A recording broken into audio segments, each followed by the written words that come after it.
And we try, Jan, we can hear you okay, right? You haven't spoken much. I want to make sure that we can hear you. Yeah. Okay. Do you have headphones by any chance? Sorry? Do you have headphones? No, I have Jabra. Okay. Our Jabra? Hello, my dear. I don't know what that is.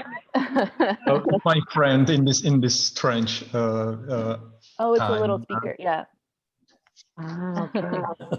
All right. So I'm going to mute myself and then hit broadcast, and we'll have everyone come in now.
Hi, everybody. We see everybody joining. We're going to get started in a minute. Just going to give a few people a chance to log on.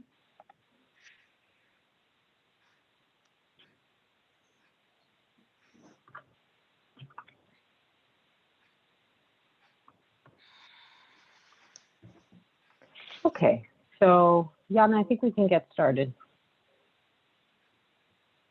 You're muted.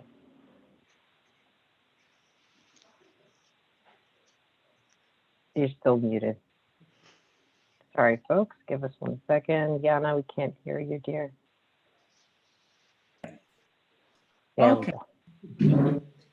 Hello, everybody. Welcome in our webinar. Welcome in Czech Republic and the US and all your other countries. And COVID allow us to meet and we can sit at home as you see. I'm Jana Ledvinova from the Czech Fundraising Center, partnering, organizing this webinar. And the Czech Fundraising Center, most of you may know, our main vision is that we would like to see a really vibrant civil society in the Czech Republic and the whole Central and Eastern European region and in other countries in transition. And we are helping the civil society and community leaders to build their capacity and build their confidence and long-term independence. We provide training, consulting in the Czech Republic and in countries of transition, especially in Central and Eastern European region. And we also have club of fundraisers where about 80 Czech fundraisers are members, and they also share the ethical practice and ethical code for fundraising. We have a very special program, international one called Point, the platform for opportunities for nonprofit training. And I welcome dearest friends from Point. I could see on the list, and I can see now with attendees of this webinar. And last but not least, we do, together with the Slovak Fundraising Center and other dear international partners, Leaders of Tomorrow program, which is supporting individuals, leaders of nonprofit organizations around the region. So welcome here and enjoy the time with John and John. Great. Thank you, Jana. And I'm Elena Fotinatos, the Deputy Director of the King Baudouin Foundation, United States. It's great to be here. Thanks so much for taking the time today. There are some familiar names on the attendee list, but for those of you who aren't familiar with KBFUS, please allow me a brief word. The King Baudouin Foundation, United States, facilitates thoughtful, effective giving to Europe and Africa. We enable U.S. donors to support their favorite causes overseas. We also provide European and African nonprofits with cost-effective solutions to raise funds in the U.S. through a tool we call an American Friends Fund. We have over 450 American Friends Funds, including with institutions like the Rijksmuseum in the Netherlands, the National Library of France, and the National Museum in Warsaw, amongst others. These funds save nonprofits the trouble and expense of setting up their own 501c3 public charity in the U.S. Kbfus handles all back office administration, including tax receipts and donor support.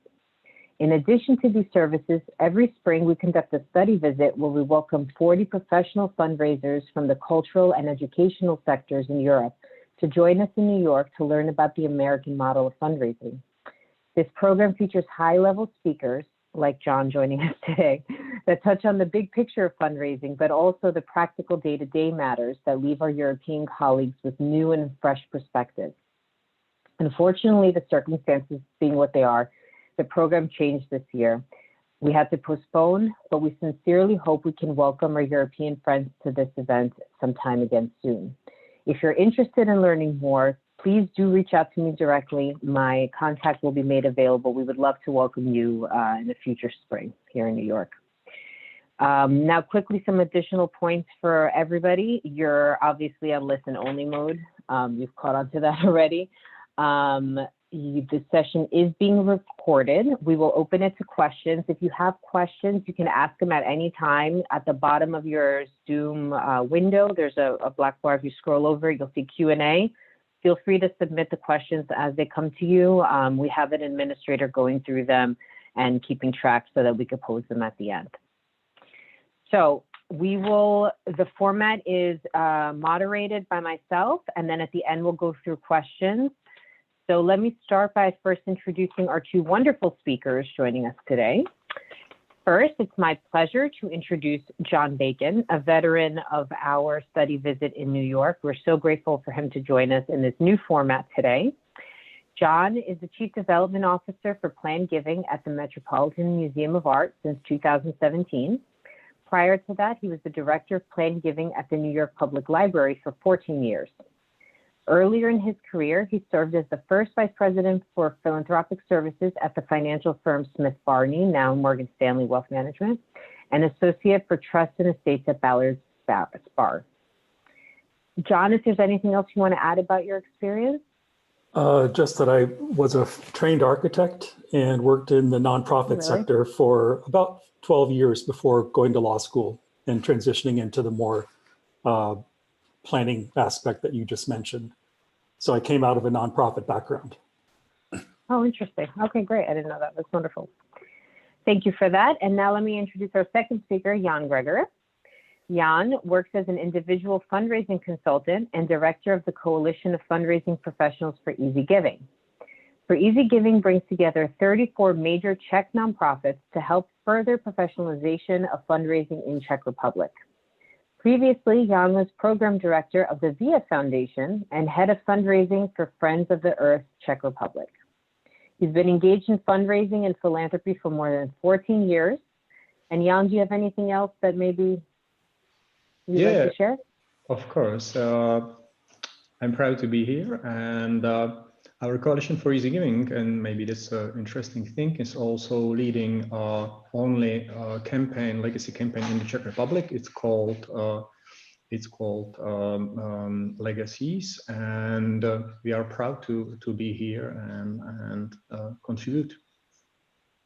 Wonderful. Well, thank you both so much. I'll just jump right into our first topic, and I'll alternate between our two speakers to get the conversation going. I'll start with John. So the first topic we're going to talk about is just exploring the different planning giving contexts. When we think about planned giving in the simplest terms, obviously we're thinking about bequests or legacy gifts. But maybe, John, you could start by introducing some of the context and mechanisms for planned giving here in the U.S. Yeah, as I mentioned or was mentioned in the introduction, I trained as a lawyer. And in the US, there's a fairly important aspect of so-called planned giving that involves tax-motivated vehicles. Usually these provide life income to one or more people, and then the charity will receive what's left over after the life income beneficiaries die or give up their interest. These are all a creature of the US tax code, the federal tax code. They're also highly regulated by states, individual states in New York, in my instance. And they're great. They're tools we use. The important ones, I'll just mention the names so you know: a charitable gift annuity, which is a simple contractual arrangement. And then there are various charitable trusts. A charitable remainder trust is just like the annuity, but takes the form of a trust as opposed to a simple agreement. So there's wonderful planning possibilities for all these things, but they're really just tools. And I think of them even as loss leaders. You might say, what you really want to be is someone's legacy bequest recipient. That's where 90% of the money comes from.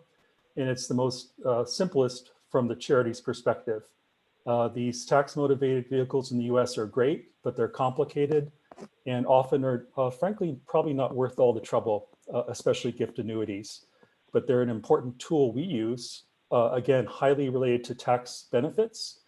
But of course, the US system, private support is so important for our charities, has been from the get-go, perhaps in contrast to most European cultures where there is a better social safety net that can be augmented, of course.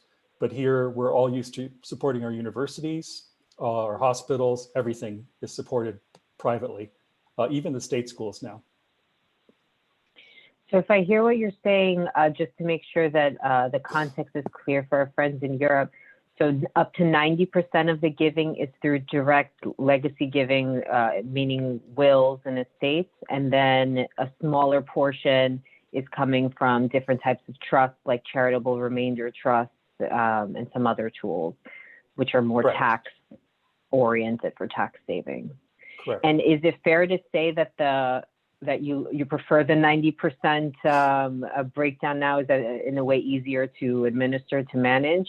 Yep, and all I want to be, I'll be happy to do an annuity with a donor, but I want to be in their will as well, because that's really where the majority of the money is going to come from, with the least exposure for the charity. And I would just say, as a corollary to what the 90-10, that 90% of what I do is relationship building, cultivating people, prospecting, and then very importantly on the back end, stewarding people to make sure that they keep the museum in their plans. And only 10% is technical or legal, or even less on an average week. So a lot of us are lawyers in the US that go into this field. It's helpful, but it's all about relationships. And any organization that has a good donor base, a good mission, should be able to do this by building those relationships and identifying the appropriate prospects for playing gifts. Great. And Jan, how does that compare to your experience and the context in Czech Republic? Yeah, the context in the Czech Republic and in many other countries here in Central and Eastern Europe is that when we speak about planned giving is mostly about wills. And in the Czech Republic, the planned giving and writing wills is regulated by law. Here in the Czech Republic, it was updated in 2014 with a new civil code, and it's also the year when we started our legacy campaign in the Czech Republic. When you die in the Czech Republic, there can happen two situations. You have a will, hooray, or you don't. And if don't, then the law is activated. A notary tries to find some relevant inheritors, and it's using something called heritage classes defined by the law. So the first class are children and husband or wife. If no one's there, then the notary is searching in the second class, then in the third class. And finally, if no one is found, the final inheritor is government. In the Czech Republic, is it yearly something over 10 millions of euros, which is going to the government. And that's one of the reasons why we are doing the campaign, and we are informing people that it's good to write will, because one of the reasons is that if they don't have any potential inheritors, then their estates are going to the state. If you have a will, there are a couple of possibilities how it can looks like. It's not also legacy. It's also bequest, or it can be something like a heritage contract. But the legacy and bequests are more common.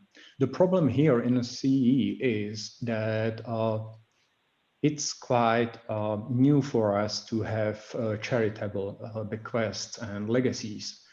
But not only this, but just writing a will is quite new for us. It's not so often here in the Czech Republic and definitely Eastern more.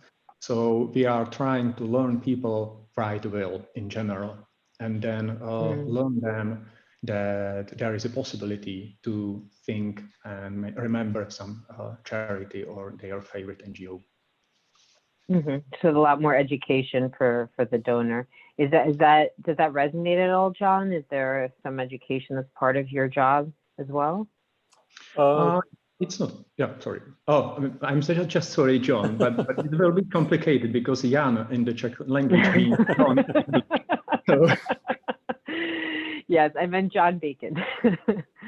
Yes, although our donors on the whole are fairly sophisticated, and a vast majority of them already have plans, and it's just a question of getting into their plans or of having them inform us of the same. And again, the tradition in the US has been for many generations now of private support, often through bequests, and both the Public Library in New York and the Metropolitan Museum were founded effectively by bequests of large amounts of money and of art. So it's a long tradition and really an industry in the US. And I understand that it's probably nascent in the Czech Republic and immediate area.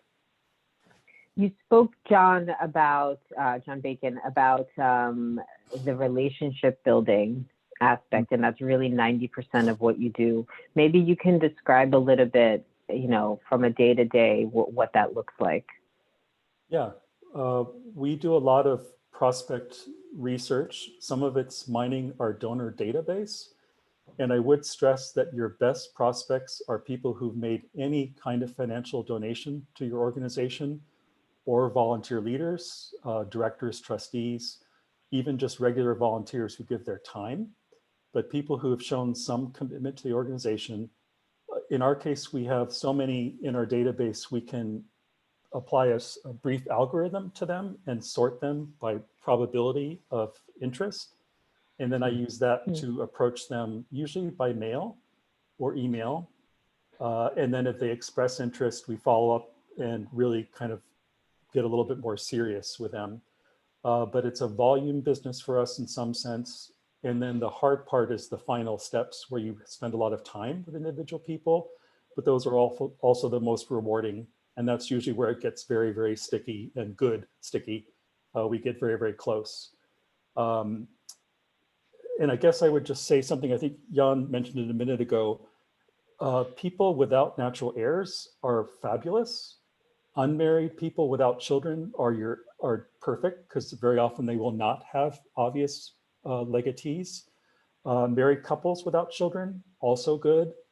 And people who are so either wealthy or supportive that they'll make a bequest anyway are also people you should target, like volunteer leaders who may have a family or grandchildren, et cetera, but have enough funds they could give you something ahead of their family. Those are the kind of the pools we dip in. And I weight those, especially if we know someone's unmarried, and especially if they don't have children, they rise to the top of our pool because they're the logical people to do a planned gift to charity, both to alma mater, if they went to a university. Religious organizations in the US get the bulk of funds, but then big institutions like ours and smaller ones get money from these people very, very regularly. I think someone in the audience is going to have a follow-up question about that, so I'll leave that there. One more question for John, and then I'll switch to Jan. Just on the topic, obviously, of what we're talking about, why is it essential for organizations such as your own to prioritize this source of revenue amongst the other fundraising that's going on? I guess I wouldn't say I'm prioritized in terms of resources, but I've been the most consistent generator of revenue for the group since I've been at both places the last almost 20 years. We reliably can get $20 million without doing anything at all, just comes in. And at the museum, we just got 2 bequests in the last 3 years that were raised more than $150 million. And that's serious money, even for the Met. So it's a very reliable source of funds and one that they've invested in supporting so we can build the program and keep it relatively stable. When I say keep it stable, we have a pipeline of people who are alive, we're waiting to die, and we need to keep that group buoyant so that we can plan ahead and expect to receive that 20 million plus or minus in a given year. And so far, so good. There are a lot of smaller gifts, some big ones, but the average is in the 6-figure range, so like $150,000. If you look at all the bequests below $1 million, that adds up nicely. If you get a couple dozen of those in a year, that's serious money that my boss and his bosses rely on to help keep the place running. Mm-hmm, mm-hmm. And Jan, how does that resonate in a Czech context in terms of the importance towards a revenue stream? Yeah, just at first, I'm really happy that I'm not the first one who mentioned something like relationship, because it's my main topic, relationship fundraising, and it's also maybe answer why is it essential to do legacies, because at first, to build relationships with people, donors, and the constituencies around you, I think it's essential itself. And if you build a relationship with your donors or your constituencies in general, you already contribute to your potential of gain a bequest automatically. Specifically here in the Czech Republic, over 90% of our donors were not contacting the NGO during their life. So it's very important to do fundraising, individual fundraising itself, if you mean and speak about it, about communication and building a relationship with your surrounding. I think that's a very crucial part, especially for Europe and especially of our part of Europe, because also building a relationship with our constituencies and people around us, I think it's nice prevention against some lack of public trust to the NGO, etc., etc.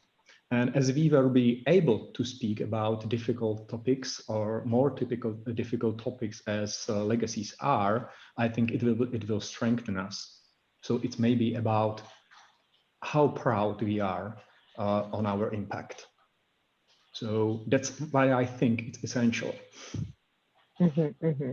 It's necessary. And John, maybe you can talk a little bit about how, at least at the Met and your experience at the library, how was Plan Giving integrated throughout a fundraising program? Meaning, you touched on a little bit before, but I think people might want to hear more about that in terms of introducing it to donors, because you said your best source are folks that have already given, obviously, continuing to highlight an opportunity, those personal. So maybe take us through a typical scenario, perhaps.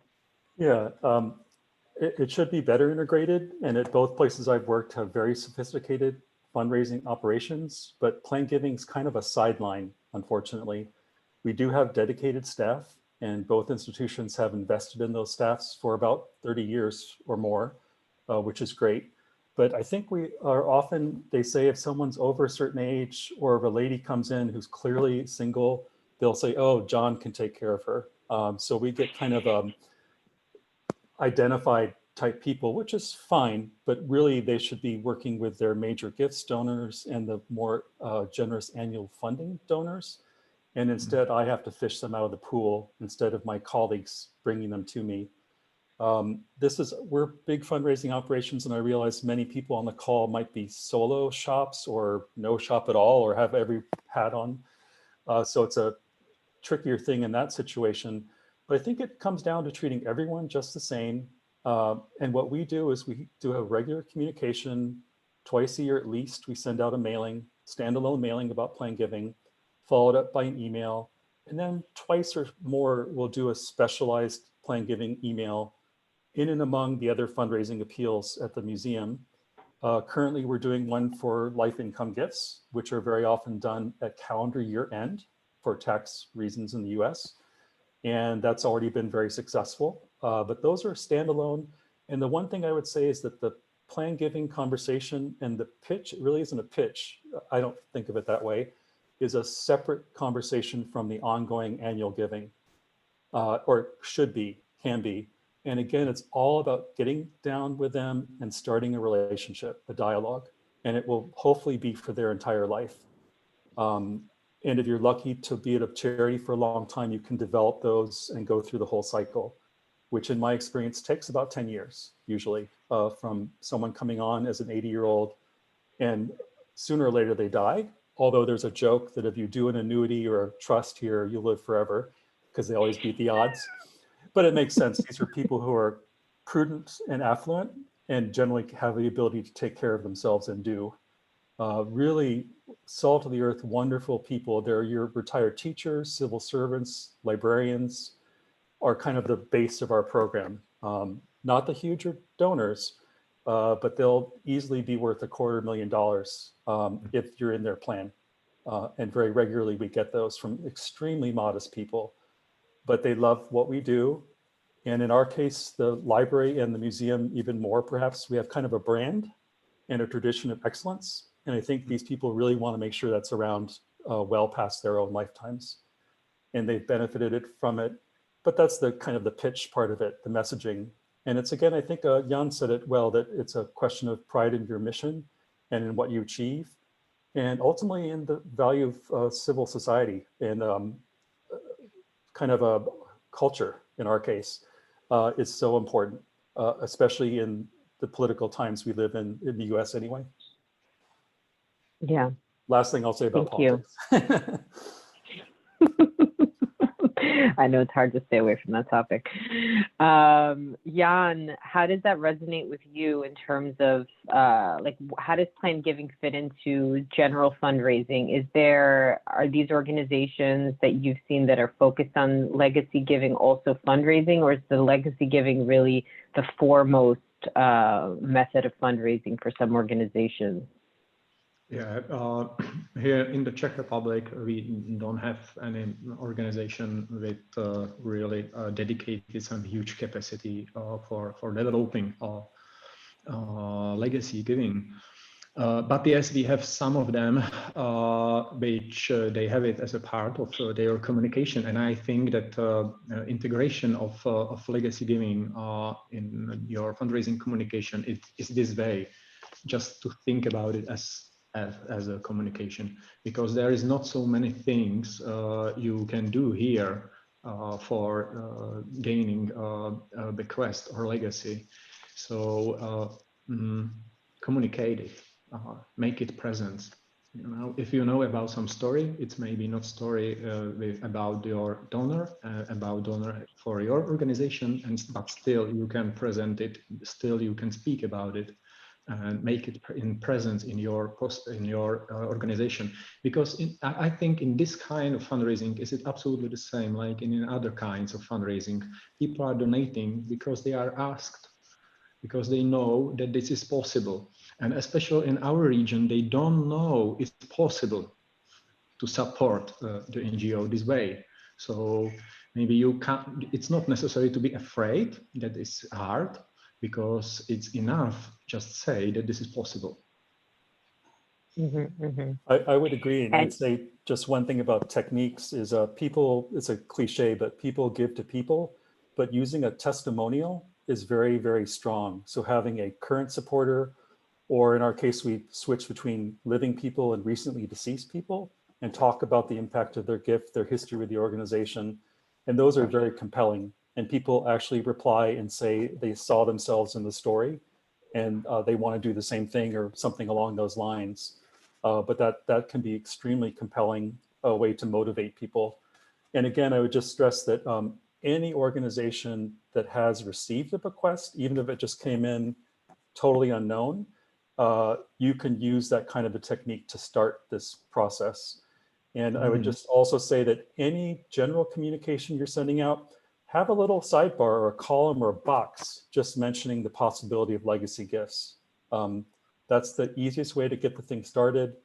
You don't need to end up having 3 dedicated people like I do doing this work, but it's very easy and you get some transformative gifts if you do it consistently and low key and without too many bells and whistles. It doesn't need to be a huge investment. It is in our case, but it's partly because of the way the US tax code works. And Jana, I think you had a question for our speakers. Yes, thank you. John, I would like to ask for some of my friends here with attendees just very basic questions, because I think that many of them are just at the beginning of planning the planned giving, maybe not already in this stage, but maybe learn more about this still strange way how to fundraise here in the region. What would you recommend to the beginners? My experience is that usually they're afraid to ask for planned gift. Culturally, they feel it's not appropriate. So what would you recommend to a real beginner, how to start? Oh, yeah, that's hard. I think what I just said a minute ago is probably the easiest way, is just to baldly but politely state the possibility that our organization can be part of your legacy. Here's how, or here's who you can call, and just make it very simple and do it that way. If you have a volunteer leader or a founder, even better, who's committed to do something along these lines, that can be a very powerful testimonial and very influential. That's often how programs here get started, especially at cause-related charities and kind of traditional social service agencies. If you're starting a program, a very serious program, which may be next generation, having a legacy society can be valuable, but that's after you have a pretty much a pool of expectancies already. And that society can be a way of stewarding people, but that's probably the next stage after you get your feet wet, so to speak, in this area. It does not need to be a big investment. A standalone mailing might be useful. I don't know how you do traditional solicitations in the Czech Republic, but in our case, I receive at home probably a dozen such appeals a week from charities that I've given money to over time. Ellen is laughing because I think she knows what I'm talking about. But it's very, very common here. And I look at them for professional interests, but I think there are, again, single women, single ladies are your best prospects, believe me, who open all of them as well. And somehow they get converted, as we call it. So communications are extremely important, but it can be as simple as in your regular communication you're already doing, just having a sidebar or a box. And ideally having someone that they can call or email for more information. And that's maybe the harder conversation, is when someone calls you and say, what's up with this? And maybe Jan can talk better to that point. But people like talking to people about this. And Jan, you mentioned earlier, you very rarely hear ahead of time. We know about 50% of the people who give bequests to us, we have identified before they die that they're likely to give us a bequest. And fully 95% have already made a gift of some sort in our database, but the 40+% hasn't told us anything. And 5% come in over the transom, totally out of the blue, from all over the world and all over the country. And I think they're just giving to the brand of the Metropolitan. Seems like a safe thing that's going to be around for a long time. We just celebrated 150th and they assume we're going to be here for 150 more. That may not be the case for many of your organizations, but that's the appeal of ours. But yeah, the conversations can get hard if someone just asks you point blank, what do I need to do? here it's more a question of lawyers calling and asking us to provide will provisions. But Jan, you may again talk on this point and whether you have provisions ready for people. Yeah, Jan. Yeah, many of questions, and I want to say many of answers. First of all, don't be afraid of asking, because how John also mentioned, especially here in our region, only 10% of our donors will be known. Rest of them, you will be contacted with a notary, so don't be afraid about asking. Yes, telling stories and telling nice cases also, but what was not mentioned, if you are afraid as an organization to speak about legacies, just use collective impact power and make it as a common campaign. And that's our campaign, Legacy Helps, because we were afraid in the beginning to speak about it, each organization. So we just came together and built our joint campaign. And in this situation, it's not only one organization speaking, hey, legacies are fine, but it's independent network. And it's absolutely different thing, because our informations are also independent, and it's crystal clear that only thing which we are saying is, it's good to write a will. How to do it? And do you know that you can remember your favorite NGO? It's only 3 messages, and they are absolutely not rude. They are not pushing anyone to anything. And that's maybe why this is already 7th year of our campaign, and we don't have any negative reactions also in this time. And it's because we just brought the informations which people really need. And that's possibility for you also. Just inform the people and they will be happy because they don't have them. Yeah, that's maybe the most important. And yeah. In Czech Republic, John alluded to this, but in Czech Republic, is it common, for instance, to provide the language to the donor that they can include in the will to make it easier? To provide it, like as a template. Yeah. I think more common than it's provided is that you as a donor already have some contact with the organization.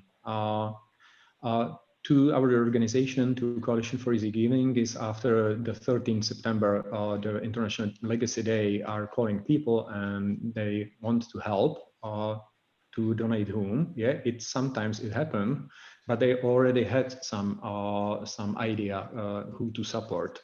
And finally, we find a couple of organizations. So you just help to fill the necessary data to identify the NGO.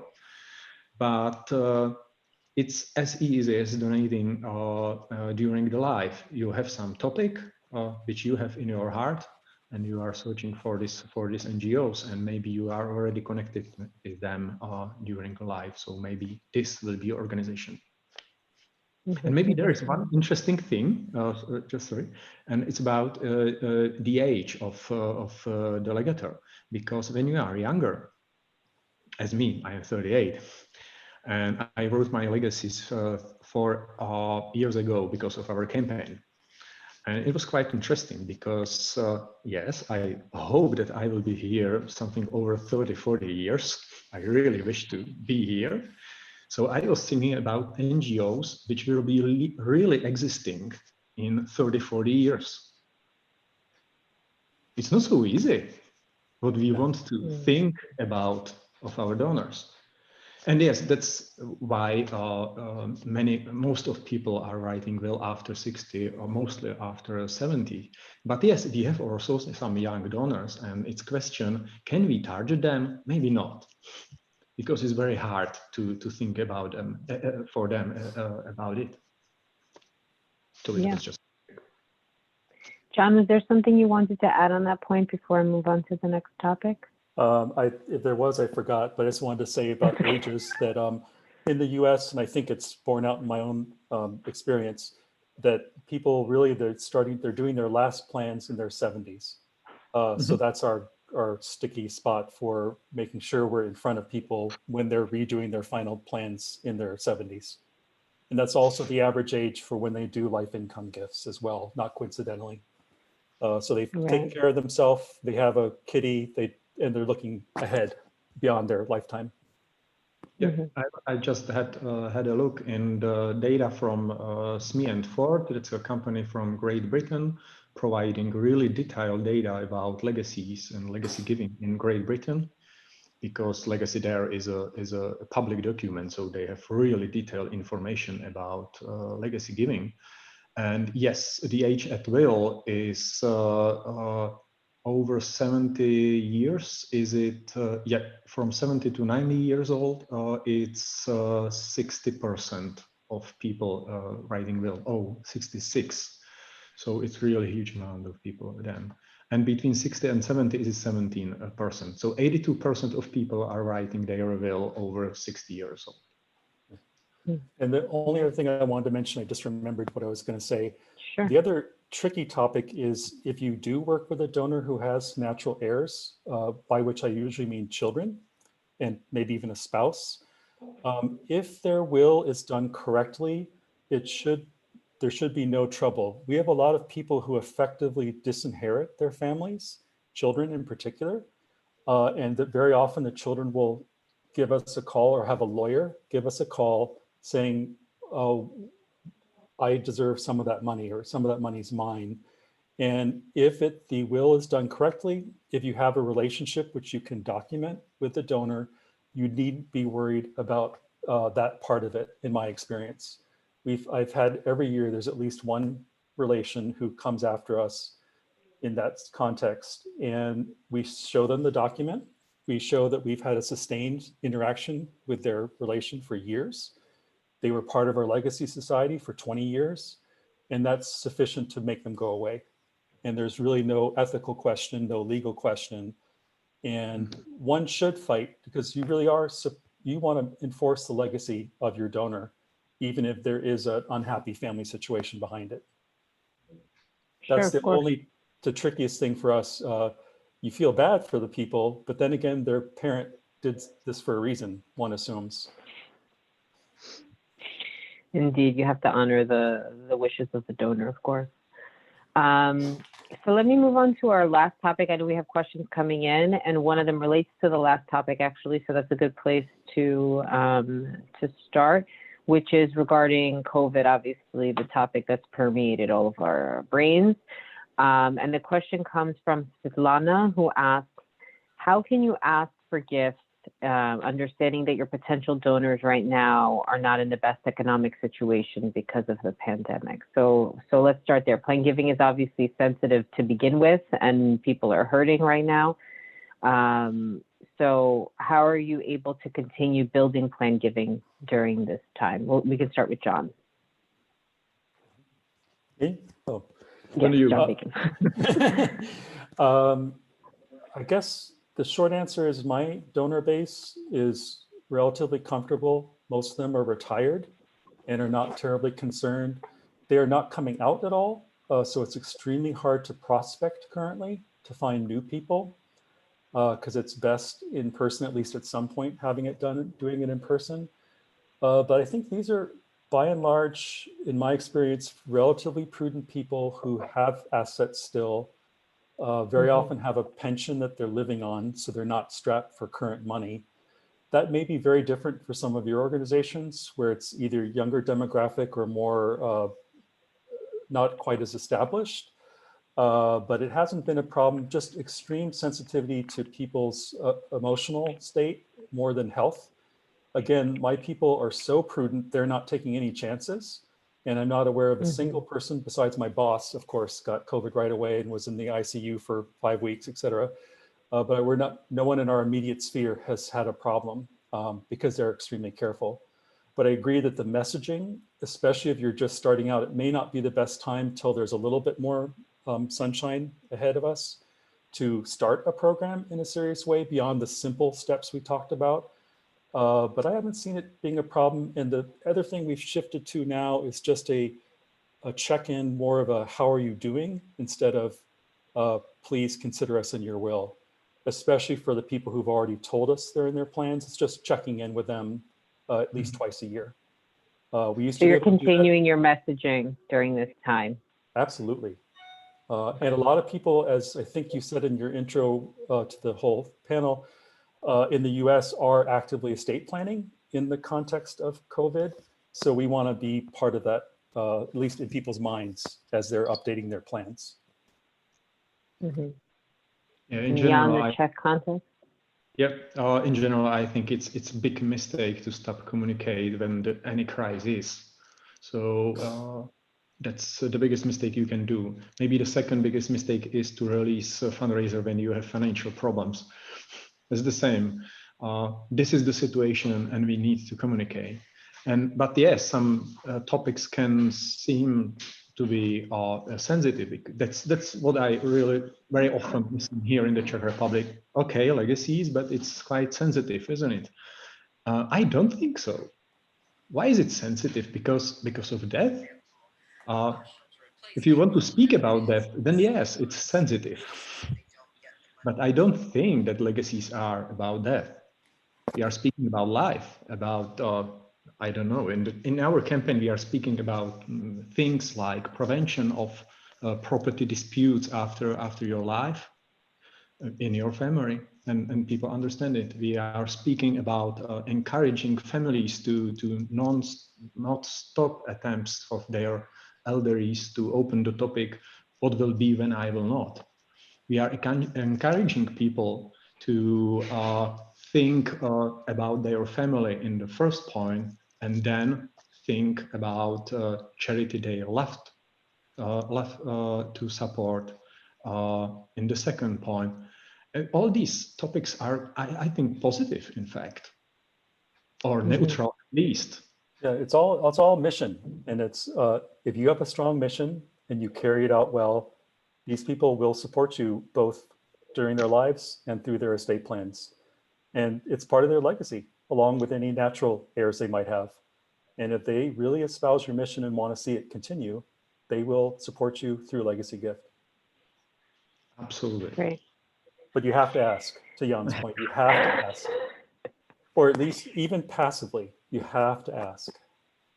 Or let them know. What's an that it's example of possible. passive? Sorry for the follow-up question, but what's an example of passive asking? I guess I meant just a little print notice in any written communication you have done. Could even be a PS in a letter. That's very common in the US. I hate them personally, but they're very effective. We do a lot of standalone mailings, but probably none of you may be in that situation where you're going to have a standalone communication plan for this. But in any communication that mention where it's appropriate, a mention of legacy giving is a no-brainer, absolute no-brainer. As long as you're prepared to receive questions from people in response, or to enroll them, so to speak. Okay. So right now, let me jump into more questions. I'll ask one, and then Jan, I'll turn it over to you for the next one. But the first question is for John, and then Jan, of course, please do take a stab at it. But this comes from another Jan, and Jan would like to know, if you don't have a lot of information like age, marital status, children, and remember, of course, that in Europe we have much stricter privacy laws, of course, how can you identify planned giving targets? That's an excellent question. And the short answer is I don't know, because I haven't had that challenge. I would just, depending on the size of your database, I would probably target the whole base if it's several thousand. The reason we do all this analytics is to winnow down from 600,000 to more like 30,000. So it's a necessity, so we don't spray too many pieces of mail around the world, or country really in our case. But I think if you know the people, if you have had lots of interactions with people at events or in a volunteer capacity, you will know the ones who are appropriate age-wise and maybe demographic-wise if you know them well.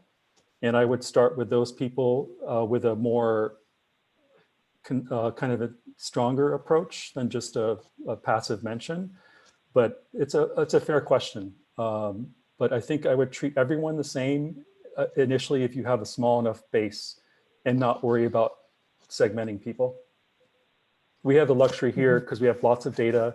We have years of donor giving data, and length of giving of any size is, along with age and family status, those are the three most important things. So if someone has given to the museum even $10 a year for 25 years, they are golden, because I know that they're a certain age already by the fact that they've been giving for 25 years. They've been consistent and they've stayed with us. That's the person you want to identify. And I don't know if you have a database in this case where you can find that kind of information, but that's part of our little algorithm, is duration of giving regardless of scale. And those are the people who are very, very careful during their life and end up giving you, they sit on a couple $1 million when they die because they're so careful while they're alive. And if you're a 25% beneficiary, you're going to get a 6-figure gift. And that's a very consistent pattern. I'm not really answering the question, but sorry, Jan might have more. No, I mean, it is a different situation in the US, obviously, in terms of the data we can collect. So I recognize that. Jan, do you have any insights for? Yeah, I totally agree with John. I will just add maybe two things. I heard about one interesting segment of donors, and they are those that they stop their donation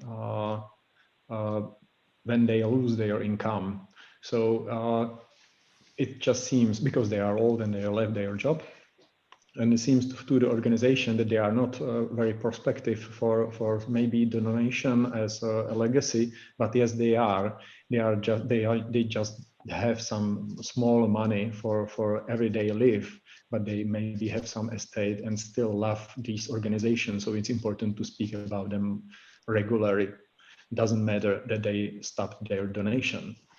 But yes, try to speak with all your audience. And if still you are afraid, you can maybe make some poll about giving, about philanthropy and your organization. And one of these questions can be, hey, and did you know that it's possible to write a bequest or a goodwill legacy? And the answer is, yes, that's interesting. I already did it. Yes, I think about it. Or, oh, I don't know, but maybe more information, etc., and then work with these people. I think it's pretty easy. Just so I'm going to jump in quickly, and I'm going to do a survey early next year, and it's partly related to COVID because it's a great time to do a survey because people are at home and have time to complete the survey. And some of my peers here in New York have done very successful ones in the last 6 months. And they are a very, very good way of both soliciting information and getting a good grasp on these things.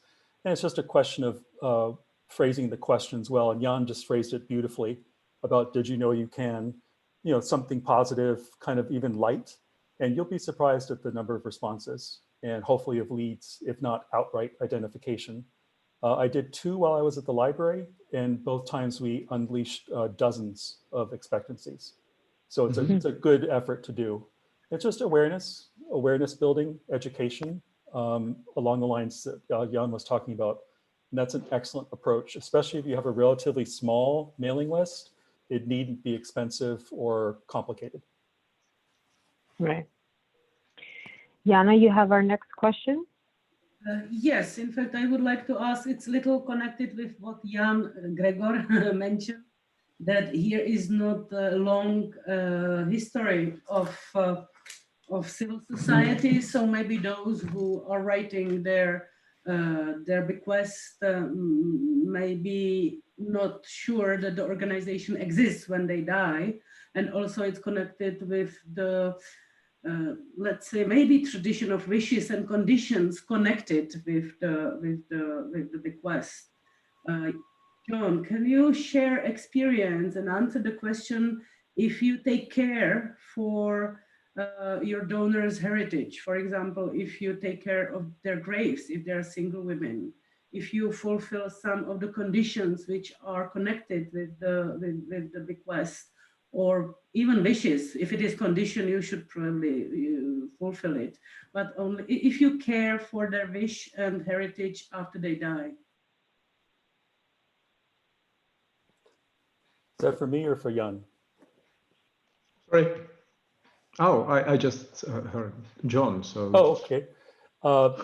We I can answer. No problem. I'll take an initial stab. We honor donors' wishes, but we try not to serve as fiduciary. In other words, we won't be the executor or the person who carries out the terms of the will. That is generally a conflict of interest unless we're the sole beneficiary. We do not take care of funeral arrangements or long-term care at all. We have in the past, though, taken out contracts to do so if the will itself doesn't provide for that. Most wills in the US do provide for something along those lines already. And yeah, I think the hardest one is a restriction we can't honor. And for instance, we have at the library in particular, we had a lot of people who asked us to do things that weren't part of our mission or within our scope, and be prepared for that as well.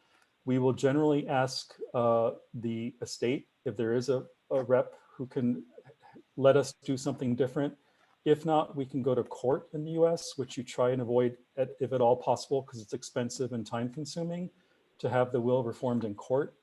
But that's rather exceptional, along with those challenges by surviving family. So generally we do pretty well, but we don't do that. It's a very interesting idea that we would really take care of the person, their remains, etc. But we generally, I've only had that happen twice where we even got involved in that part of it. So it's not really part of the expectation here in my experience, but an interesting thought that, yeah, something you might want to have an answer to if you got the question. But Jan probably has other thoughts. No, I think John said it, and because of the lack of time, we can have another question.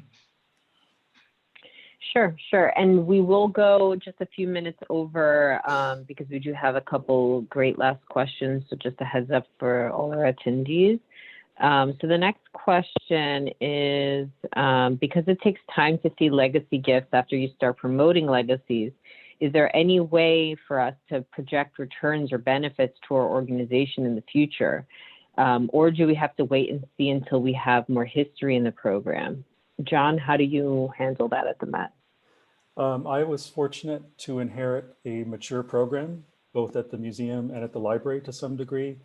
And we have such a large base of known expectancies. And again, that's only half roughly of the expectancies that come in, that I could easily say we're going to get $15, $20 million without doing anything practically. The problem is, even with a bequest pipeline like that, you can generally not time someone's death. And the state administration, at least in the US, can be very, very fickle and long and drawn out. And ideally, you want to be a residuary beneficiary. And so you're the last to take, but it's usually the largest portion. But it can take 3, 4, 5 years, even after someone dies, till you receive the gift. I hope it's more efficient in the Czech Republic. I don't know, but that's the reality here. I, and thank God, have never had a financial target to meet, because my bosses have seen that it's impossible to predict people's mortality, truly impossible, short of poisoning them all at an event or something. I don't know how he would do it. And again, even then, it might take years for the money to come in. But I do projections based on our pool and on some rough age data we have and just a generational flow. So I know what's going to happen. The main point is well taken. If you're just starting in this area, it's going to be 10, 15, 20 years before you see consistent returns. And I hope you've all been getting some along the way regardless. But if you want to make a more integrated program, it will take probably beyond your tenure at the organization for it to really happen. But that's what we're all doing. We're planting seeds with a future return. Mm-hmm, mm-hmm. Yeah. And it's an investment. Be consistent. Yeah, it is. I really love to plan and measure especially individual fundraising. And that's why starting a legacy campaign was hell for me. We have it already 7th year. And honestly, I don't know if we are successful or not. You can measure it very specifically, and you can plan it very specifically, unfortunately. And I think John already said why. Especially here in the Czech Republic, there is also so many numbers, or there is absolutely impossible to search some exact number or how many goodwills is established or written down, how many organizations already won some legacy or not. It's impossible to have this data. So we have some data shared in LegaVision, that's informal network of legacy campaigns worldwide, but many countries, it's not only Czech Republic, has the same problem. So planning planned giving, not so easy.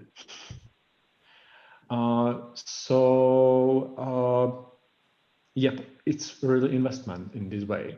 And that's maybe why just do the small steps in the beginning, communicate and build the relationship, because maybe you should do it because of other reason, to have a regular donor or whatever, or just really build a relationship with the constituencies. And this to have as the second scenario, and maybe sometimes really make it in presence. And that's maybe really all, because when someone will write a will and he will be or she will be older than 67 years, it's maybe 5 or 10 years when it will be activated. So how you will plan it? Maybe your organization will not be here. And that's maybe why I think it was quite nice topic in ukfundraising.org just a couple of weeks ago. That's maybe why that because of COVID, it's possibly now in next couple of months, very important window for communication possibility to write a will, which will be important for this area of fundraising for next decades in question of income. Okay.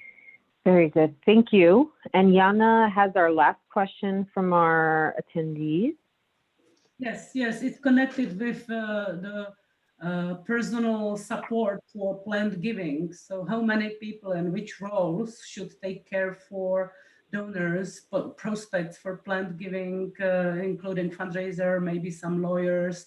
You already mentioned somebody on the phone who sensitively answered the questions. So it's all about the personal support for planned giving in the organization. Maybe John, you may share some experience. Yeah. As I said, I worked at places with mature programs that started around the time the US tax code changed to create these tax motivated gifts. And each place has had at least 2 full-time people dedicated to planned giving for the last 30 years or so. Currently 3 in both organizations that I worked at. That's excessive probably for most organizations and maybe not realistic, but it was a sustained investment by both the library and the museum to do this work that's paid off quite handsomely, I might add. But it can be part-time for someone as long as you do take the time or make the time. I would make sure that there's some dedicated time, even if it's a single person doing all the development efforts, because planned giving very easily becomes the back burner thing that doesn't really happen, or it happens sporadically or spasmodically. And that's not going to be the way to go, because you need a consistent message over time, messaging, education, if you want to call it that, or it's not going to take. And you just can't try it once and throw up your hands, especially if you don't see returns in the first few years or even decades. But it's needn't be a full-time job. As I said, have been at places with sufficient volume, both on the front end and the back end, that it has become a full-time department. But it just needs to be an educated person who can speak to the points that you're going to receive cogently and candidly, because they are sometimes sensitive topics. And then if you get a big head of steam, maybe dedicating more of that person's time or having someone do it full time that would be a fabulous problem to have, but probably not necessary off the get-go. Mhm. And it should be a fundraiser. I would think a dedicated fundraiser as opposed to an executive director or someone who has other responsibilities, because the conversation very often will involve their current giving and potential lifetime giving. So I think it's all should be integrated. And actually that's a problem with us currently, is since we are dedicated plan giving, we don't have enough overlap with our individual giving officers, sometimes to our detriment. I think we leave money on the table, but I'm sure that happens also in your experience, where it could be a blended gift, or maybe they should have done a plan gift instead of the big lifetime gift, etc. But someone who's conversant in both sides would be extremely helpful. I think that in our region it's quite hard for NGO to have some money for someone who will do something which I can't plan, or the income when it will come. And I think that it's maybe another way how to do it in the beginning, and maybe it's anyway very important before anyone will come to the organization. And it's to prepare all the people in the organization that we are doing legacies. Because in the situation that I will have some money for someone who can be dedicated for that, it's nice. But when this man will be alone and not supported by the organization, and it will not support it or recognize of the organization that we are doing legacies, it's useful to have someone who is doing it. So I think before that it's very interesting situation for organization development to really make this topic for everyone that we are doing legacies. And maybe this is the way how to deal with the situation that I don't have the money for one full-time employee. So that's maybe just for me one thing. And I would say also in the US that some smaller groups use consultants, but of course consultants are generally expensive, and in some cases probably more expensive than having a full-time employee, depending on the level. And there's also the use of community foundations. And I don't know if Kbfus, if you guys do anything along these lines, but leveraging other organizations, or maybe Jana's group could be a information broker in this area, but leveraging other connections where you could get support or share support, but that could happen if you're just starting out. But actually, I really like Jan's idea that if you have a small enough organization that everyone's on board with this, they can all speak to it and spread the word in their interactions with your constituents, supporters, and clients. Yeah. Well, thank you both so much. Truly, I think it was a really interesting topic. I know I definitely learned a lot, and we had some really engaging attendees. So thank you so much, everybody, for joining. A big thank you to Jana and the Czech Fundraising Center for being such a wonderful partner. My email will be made available to everybody if you're curious about fundraising from the US, including from legacies. John, we do that. We do work with our friends in Europe that benefit from legacies in the US. Please do reach out to me. Also, would love to welcome you in the future to New York to hear from John and from other wonderful professionals in the field. And I'd like to turn it over to Jana for the last word. Thank you so much.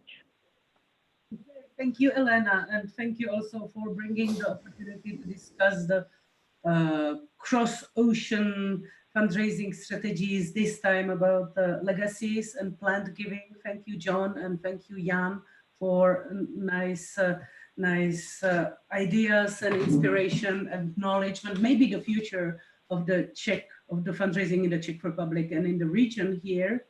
And to everybody, just I wish you good health, but do think also about your legacy. For example, I did it last year. I wrote my own legacy for the organization I have started 25 years ago, and it's a big pleasure. So don't worry, it's not a negative thing. It's exactly the opposite. You feel the step in your life, you feel the purpose. So don't worry, try it, discuss it, communicate it, and see you soon, possibly face to face, all of you. Thank you very much. Thank you.